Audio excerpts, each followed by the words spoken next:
Hi there, Annie here from Ace. While nearly every wall paint these days comes with paint and primer in one, there's still some instances where primer is needed. Let's go through the top reasons now and which primer option would best help you.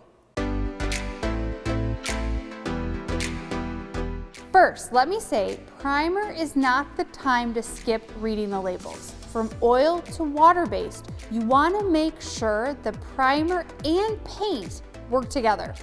If there are spots in your home that are damaged by water, like floods, plumbing backups, then I'd recommend Kilz Restoration. Whether the home was impacted by fire or cigarette smoke, the Restoration Primer is a great choice here as well. Keep in mind, this isn't going to repair those spots. It's just going to block the stains that come through from the damage. Once you apply the Restoration Primer, follow up with a top coat with water-based or oil-based paint. When I was painting my kitchen cabinets recently above the stove, the cabinets felt very sticky. Zinsser Bullseye 123 was a great solution for these cabinets. It's a great bonding primer and stain blocker. I hear a lot of people talk about painting just to hide the mold or mildew, whether it's in a bathroom or a basement. Just like I've said before, you do need to address the root issue of the mold or mildew before you consider painting it. But once you have it controlled, I recommend that you can safely paint it and then use Zinsser Mold Killing Primer.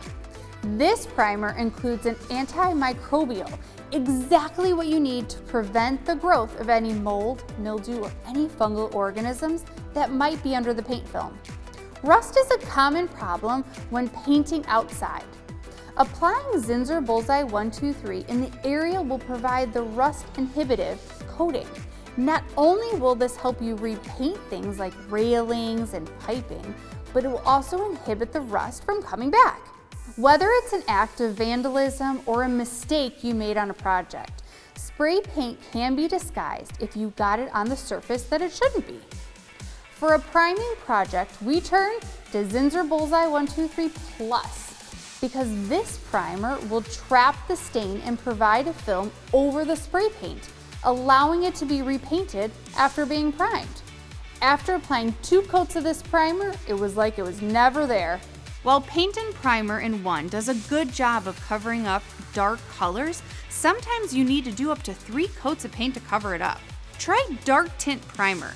Using their primer followed up with your wall color will reduce the number of times you need to add more paint on the wall.